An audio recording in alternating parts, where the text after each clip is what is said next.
disposto. Olá, no programa Em Discussão Saúde de hoje nós vamos falar sobre vacinas, mitos e verdades. Para essa conversa eu recebo a doutora Mônica Levi, diretora e presidente da Comissão Técnica para a Revisão dos Calendários Vacinais e Consensos da Sociedade Brasileira de Imunizações. Dr. Renato Kifuri, infectologista e pediatra pela Sociedade Brasileira de Pediatria. E doutora Adilson Cavalcante, infectologista. Bem-vindos, muito obrigada pela participação de vocês. Obrigado pelo convite, Catarina. Obrigado. Bom, para começar o programa, eu gostaria de perguntar para a doutora Mônica. Doutora, o que é a vacina e como ela age no organismo da pessoa que toma a vacina? A vacina é um estímulo, a gente chama de antígeno, que é o que induz a proteção pelo nosso próprio corpo contra a doença que você quer prevenir. Né? É diferente do soro, que você já ganha proteção passiva, quando, por exemplo, soro com acidente de cobra, coisa assim, você já ganha o anticorpo pronto. A vacina é o estímulo para você criar anticorpos contra a doença que você quer prevenir. Estão erradicadas ou controladas e de repente ela aparece, vem à tona com um surto. Por que isso acontece? Em primeiro lugar, grande parte dos que foram infectados e adoeceram são crianças abaixo de 1 ano que ainda não tinham idade para ser vacinados.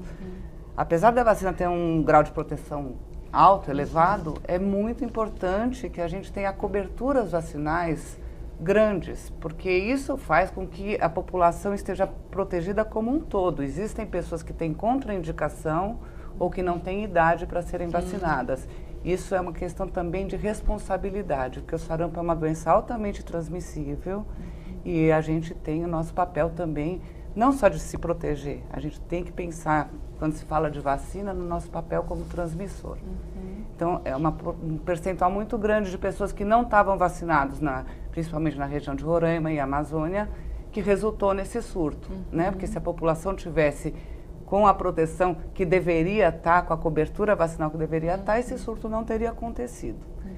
E existe um monte de fatores que explicam a não vacinação, mas um grande, importante, que a gente vê bastante, é a questão das vacinas serem, a gente chama de vítimas do próprio sucesso. Quando as pessoas não estão vendo a doença em volta acontecer, elas perdem a noção do quão grave pode ser a infecção, né? Então as pessoas costumam se vacinar quando elas estão vendo a notícia na mídia, quando elas estão vendo pessoas ao redor, conhecidos, tendo a doença, morrendo ou internados, aí assusta e todo mundo vai à procura da vacina. Então a responsabilidade de estar com o calendário em dia não é tão percebido quando você não está vendo o risco da doença. Então, nesse aspecto, as campanhas de vacinação são importantes para a conscientização, doutora? São muito importantes. Eu acho que a educação da população constantemente deve ser sempre mantida, porque as pessoas vão esquecendo daquilo que elas não estão vendo, né? Dizem que assim, até no marketing, né? Aquele produto que você não está falando, as pessoas esquecem. Quem não é visto não é lembrado. Exatamente, mais ou menos isso. E isso não está sendo visto, a gente está com um monte de doença erradicada ou controlada justamente pela vacinação, que o Brasil sempre foi um país que conseguiu vacinar a população de uma maneira muito boa, né? E, doutora, pegando um gancho um pouco sobre a questão da idade para vacinação. Por exemplo, uma gestante que vai ter o filho, né? Quer dizer, durante a gestação, a criança ela recebe da mãe algum tipo de anticorpo? Quer dizer, na maternidade o bebê não precisa ser vacinado, ele consegue entrar em contato com o mundo sem pegar uma doença? Existe um calendário próprio da gestante. Isso é divulgado pelo Ministério da Saúde, pelas sociedades médicas, né? Gestante que não foi imunizada anteriormente, que está suscetível à hepatite B, ela deve fazer essa vacina durante a gestação. Gripe, independente da fase da gestação que ela está, e a partir da 20ª semana, a tríplice celular do adulto, que é justamente para proteger o bebê contra a coqueluche, né? E se a gestante esquecer de tomar, por exemplo, não seguir esse calendário, o que acontece? Ela deve tomar no puerpério imediato, né? Lembrou, tomou. Na verdade, o hospital deveria estar checando, né, se ela foi imunizada durante a gestação, mas se por acaso isso não ocorreu, ela deve fazer o quanto antes, ou no hospital, ou, enfim, assim que possível. Quer dizer, o sistema público, então, ele oferece todas as vacinas ou existem vacinas que a pessoa precisa recorrer a uma clínica particular? Existem vacinas que não são disponíveis, Sim. por enquanto, né? Para todas as idades. Para o idoso, existem vacinas complementares que, por enquanto, só no sistema privado.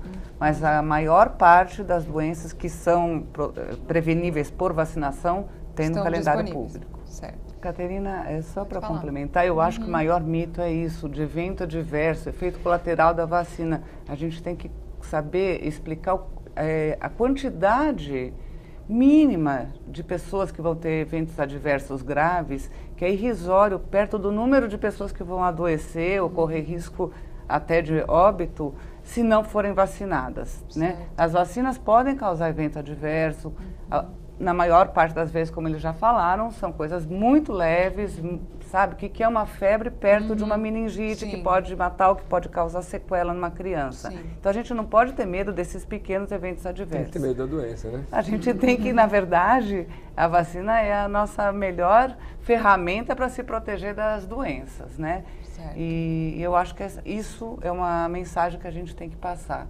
que a quantidade de evento adverso é muito pequena e é irrisória, e os graves são justamente, como o doutor Renato estava falando, a gente tem o cuidado dentro da orientação de vacinação de ver grupos que correriam risco com vacinas que são vivas atenuadas, né? Não são todas as vacinas que teriam problemas para os imunodeficientes, por aqueles grupos. Mas a gente deve sempre estar tendo esse cuidado de dizer quem que tem um risco maior de ter um evento adverso grave e está postergando ou contraindicando a vacina. Na população geral saudável, tudo que está no calendário deve ser feito e sem medo. Certo.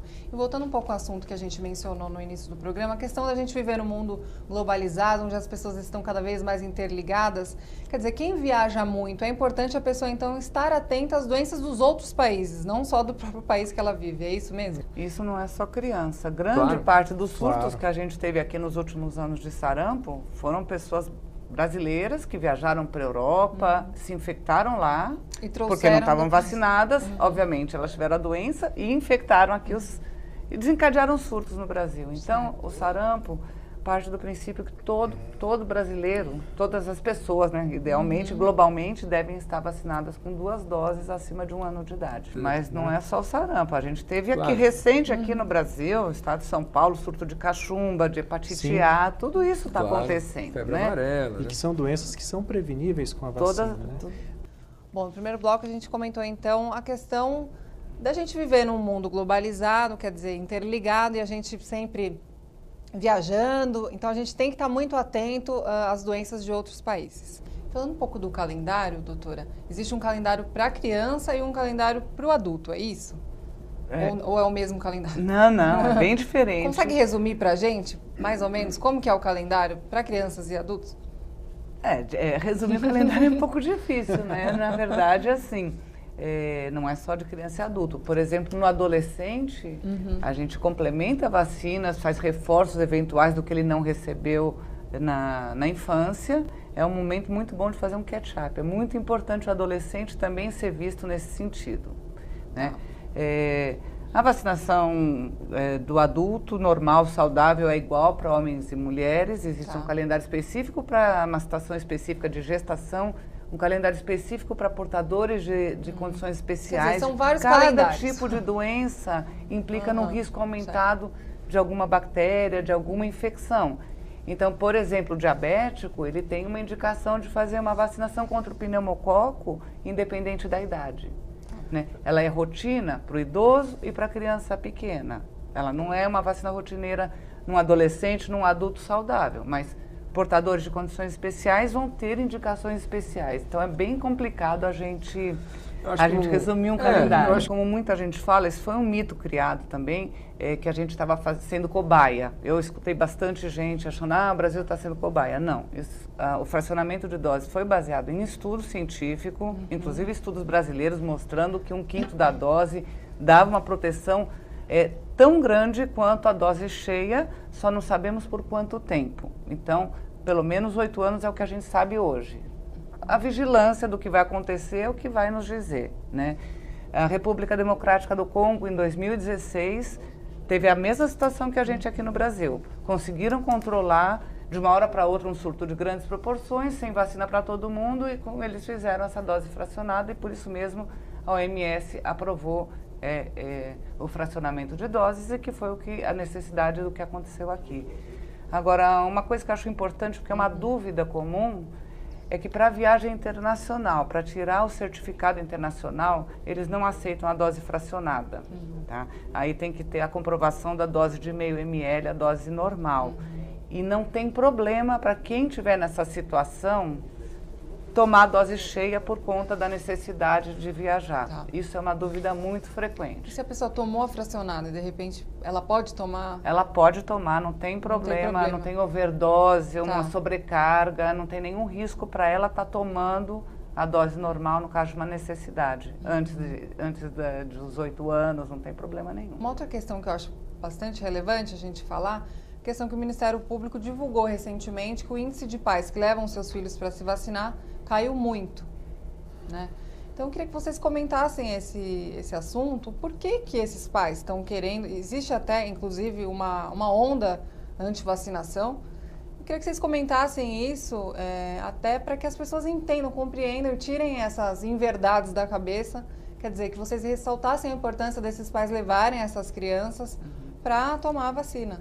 Quer dizer, por que isso está acontecendo? Até acho importante a gente relembrar que tem o decreto número 78.231, que é de 12 de agosto de 1976, quer dizer, antigo, que regulamenta o Programa Nacional de Imunização. E a gente também tem uma lei, que é a 8.069, de 13 de julho de 1990, que cria o ECA, inclusive, e dentro dele a gente tem um artigo que eu acho que é importante ressaltar, que é o 14, que é obrigatória a vacinação das crianças nos casos recomendados pelas autoridades sanitárias. Perfeito. Quer dizer, a gente tem uma regulamentação que fala sobre isso. Quer dizer, as pessoas estão esquecendo disso. A gente vê a data aqui, 1976, 1990, quer dizer, nada é novo, né? A gente precisa de novas políticas públicas. O que acontece nesse sentido, na opinião de vocês? Eu li ontem, por acaso eu li ontem à noite, uma mãe na internet. Uma mãe pedindo ajuda do grupo antivacinista que ela faz parte, porque ela está no hospital com um bebê de 2 meses, dizendo que ela está... Ela falou que ela está destruída de ver o neném daquele jeito, no respirador artificial, entre a vida e a morte. Pegou da irmã, porque foi diagnosticado na irmã mais velha, coqueluche. E ela não se vacinou na gestação. Então, assim, eu acho que cada um que morre por uma questão de antivacinismo é relevante, pode não ser em termos de números para a saúde pública, mas os grupos antivacina, claro que realmente prejudicam as pessoas e prejudicam os inseguros que não sabem quais as fontes seguras de informação do que eles leem. Porque é tenebroso que você consegue ler na internet, né? Em questão quando a gente fala sobre os sintomas, tem mães que têm muitos medos dos efeitos colaterais. Eu, inclusive, estava lendo mães que dão analgésico para os filhos antes da vacinação. Isso pode dar algum efeito? Como que é isso, doutora? Pode. Essa conduta foi uma prática antiga, né, muito comum, principalmente com a vacina tríplice dos 2, 4, 6 meses, que é uma vacina tríplice de células inteiras que a gente usa na rede pública. É uma vacina mais reatogênica e muito pediatra falava, não, já dá Novalgina, Tilenol, Alívio, o que quer que seja, de 6 em 6 horas por um dia, para evitar a reação.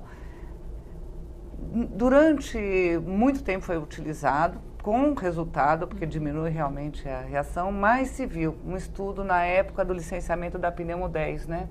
Se estudou título de anticorpo, quanto isso interferiria na formação dos anticorpos, e realmente afeta.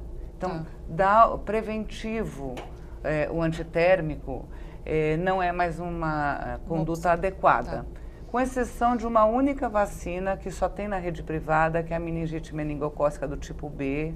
Essa vacina, por ser uma vacina que pode dar umas febres mais altas, se estudou especificamente uma população que tomou o paracetamol, especificamente com o paracetamol, que é o Tilenol, e uma população vacinada que não tomou. Os níveis de anticorpos foram semelhantes, ou seja, a proteção para essa doença foi semelhante com os que tomaram e os que não tomaram, e os que tomaram o paracetamol tiveram bastante redução dos eventos adversos. Tá. Então, essa vacina é a única que a gente recomenda. E uma última pergunta para encerrar. As vacinas que são dadas em 2 doses, se a pessoa tomou a primeira dose e esqueceu de tomar a segunda, ela pode tomar a segunda ou ela precisa tomar de novo a primeira? Nunca recomeçar, tá? É bastante frequente, né? Essa dose dada é dose computada no nosso sistema imunológico. A gente deve fazer o quanto antes a dose esquecida para terminar, para complementar o esquema, mas não recomeçar. Gente, muito obrigada. Foi muito esclarecedor. O programa Em Discussão fica por aqui. Muito obrigada pela sua audiência e até o próximo programa.